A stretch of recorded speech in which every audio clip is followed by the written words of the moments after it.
Thank you so much, Honorable Du, and thank you, Right Honorable Speaker. Adding on the information I'm giving, and it's on the issue of the vehicles to our foreign missions. Right Honorable Speaker, if I'm to be particular, for Saudi Arabia, it is a country that has 13 states.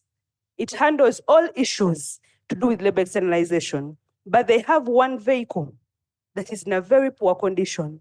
So I want to support Honorable Odru's point that we need to fund these missions because some of them are handling labor externalization You want issues. to support the committee's committees. position. Thank you so much, Honorable Speaker. I want to support the committee's position to increase funding for these missions, especially the ones that handle labor externalization issues, because they add both labor externalization and also the other foreign purposes that they are meant for. Thank you, Honorable Speaker. Thank you. The Minister of Finance would do us a very good job to clarify on the variation in the figures in the ministerial policy. The Minister of Finance, Honorable Bua is there.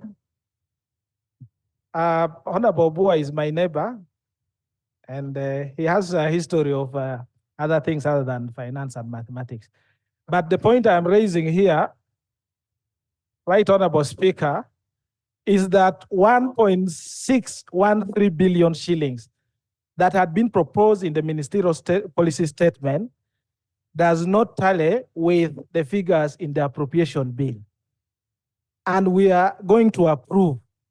I wanted the minister to clarify to us what will happen to our approval, because we want to take a decision from an informed position. So it would be very important that the Ministry of Finance, and there are several ministers there, comes back here before the debate ends and clarifies on that particular point, the variation of 1.613 billion shillings. I thank you. Thank you, Speaker. Honorable John, as I said before, pursuant to Rule 149(2), that all these ministerial statements do not tally with the budget estimates. And then, of course, we also have the corrigenda and appropriation bill. So we are going to send them for reconciliation, harmonization, and then the consolidation. By the time they bring the, our expectation is that the budget committee will have done a good job to harmonize that. And I was also happy with a disclaimer that the minister made the other day. Honorable Minister of Finance made a very serious disclaimer that in this budget that we have, there's a vote that was missing. So I loved your sincerity. Yes. Honorable members, you've had the issues on that are in the report, and these issues are going to be harmonized.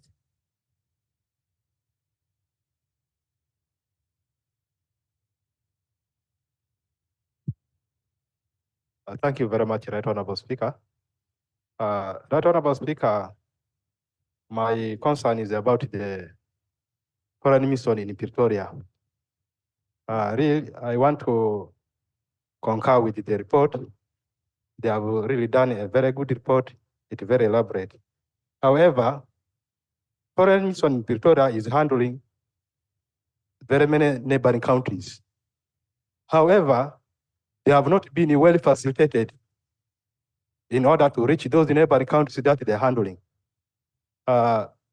We one time went there and they were telling us that when their meeting is taking place, especially in Botswana, Namibia, Pretoria, they could not be in person to attend those meetings because they are not facilitated.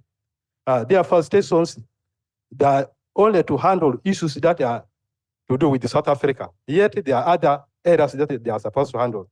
So in this regard, I will really concur with the report that those missions that are handling areas that are attached to them should be well facilitated so that our citizens who are staying in those countries should also be helped. I beg to submit. Thank you, Abed. Thank you. Abed. Thank you, Right Honorable Speaker. Right Honorable Speaker, over the years, the government of the Republic of Uganda has invested millions of dollars in the infrastructure in DR Congo.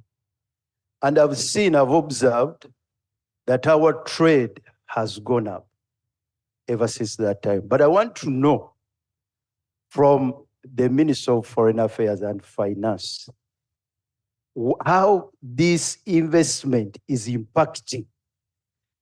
Because the trade can go up when there are issues that have impacted from Kinshasa, not necessarily from Eastern Congo. We invested millions of dollars in this infrastructure in the Eastern Congo. We want to know, we want a brief from the ministry is impacting on our trade, and also so that it will guide us in the future to understand where to put our money. That is very, very critical. And then from the report, I heard the chair is reporting that we need to reduce they are proposing to reduce the air ticket fare by Uganda Airlines because they are comparing with Ethiopia. There are many factors that guide this air ticket fare. That statement that you have put in our report, I think is not properly substantiated. Some of the factors, they are there. Maybe the chair didn't have a business mind in him. Because Uganda Airline is a very young airline, Yes, and we need it to grow. exactly. Right Honorable Speaker, there are many factors. I felt that we should be fair enough not to use that simple statement because there are so many. Ethiopia has a hub, the type of plane, the aircraft they are using. There are so many issues that when you are talking about airfare. So That can only be advised by WACS, exactly. which is responsible for that, Yes. not by you. Thank you, Right Honorable. Thank you, Commissioner. Thank you, Right Some Honorable. of you will speak on the next MPSs. Thank you, Honorable Speaker. I would like to thank the chair and the committee for the report. I have two brief issues, Right Honorable Speaker, to bring to the attention of the chairperson and the minister. One relates to the classification of these missions, classification of the missions. Well, as we make a mention of the challenge of classification, actually having hosted several international conferences and summits, I would have expected Foreign Affairs by now to have realigned its interests in terms of mission allocation. The Honorable Ezama earlier speaking on Pretoria, I was part of PAC in the 10th Parliament, and I led delegation to Pretoria, and it was in a mess. One of the key people at the station abandoned duty and delegated to the wife, who was not a mission staff. And he retired himself. It's in the report. And there were problems. But when you look at the duty there, that they are looking after several neighboring nations, that mission by now should have been reclassified. So the delay in classifying this mission, reclassifying the mission according to interest of our country is a problem. Secondly, assets. We needed clarity on endangered assets. Forget about those that are in very poor state. But I recollect, for example, that our assets in Addis Ababa were hanging in balance. And people who were trading them on the market were staff of Foreign Affairs. I don't know whether they are still safe by now or already sold off. We need clarity on the safety of these assets. There was property in Addis Ababa, which was due for development. We didn't have money, and the government had given timelines to either develop it or sell it off. So we need clarity on these assets so that we, as Parliament, we can know whether we are taking a positive trajectory in as far as these assets are concerned. Lastly, the fluidity of our foreign policy should not be a problem. You see, we are a mature data nation. And mature debtors ordinarily have fluid foreign policy. Fluid sometimes to fit the moment of the time. But what should not change are international commitments, such as human rights and other key values that we have as a nation. Otherwise, nobody will have time to download the views of the chief executive of the nation every time they travel to know his views on a particular matter on the global circuit. Otherwise, if they were downloadable, would have known what he thinks every time. That's not probable. Therefore, Foreign Affairs has a duty, Right Honourable Speaker, to guide the nation on where it stands on key international issues when they arise. Otherwise, we understand the fluidity or the flexibility of our foreign policy, Right Honourable Speaker. I thank you. Thank you. Honourable Minister, something came up on this house and we're talking about the assets that we have outside this country, and we needed a status report. There's even one in Nakuru here. Nakuru, we went and visited and saw that property. There was one in Naivasha, something of the sort. When we in Kosase, we went and visited those areas. Tuli live mu parliament ensonga ezigenda mu maaso mu ggwanga Uganda kulondoola nsimbi ya mwe wa musolo. Ababaka ba parliament baagala okufuna okunnyonnyola okutuufu ku nsimbi naddala ezigenda mu ofiisi ya Minister wa Foreign Affairs oba akola ku nsonga ez'ewabweru. Ensimbi beebuuza ensimbi ezigendayo ziba mpitirivu obungi naye tebalaba makubo matuufu ge zikwata zikola mirimu ki egyo egitagasa bannayuganda.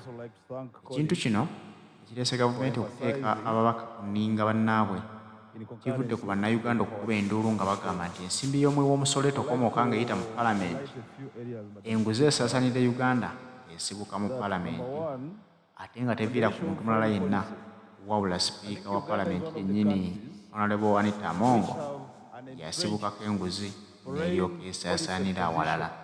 Ababaka balina okusaba obulambulukufu okubannyonnyolera ensimbi ezikwata mu bitongole eby'enjawulo zikola mirimu oba zirina we zibulira mu bantu ng'abo.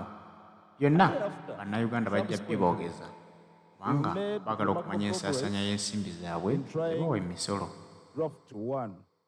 But as colleagues may be aware, the ministry does a function delegated by His Excellency the President, who is the chief diplomat in any case, and we did forward the foreign policy proposal to him for clearance and onward transmission to Parliament. In a recent meeting, Madam Speaker, because of the global fluidity that we have of global affairs, we've been advised that Uganda may not come out very, very fast to coin out a steadfast written foreign policy, but continues to deliver our foreign policy in the ministerial policy statements as contained thereunder. Madam Speaker, we shall continue to wait for the advice of the chief diplomat in that regard. Madam Speaker, permit me also to mention on the issues of areas to international obligations. Indeed, I want to confess to this House that I think Uganda quite often has looked ugly in respect to meeting obligations, especially assessed contributions to international organizations to which we subscribe. First of all, in respect of our foreign policy, as contained in the Constitution, we are supposed to respect international obligations such as treaties and agreements, which we are part. And therefore, part of the respect is actually meeting the assessed contributions. So quite often, we've not looked very well. I'll give you the clarification later.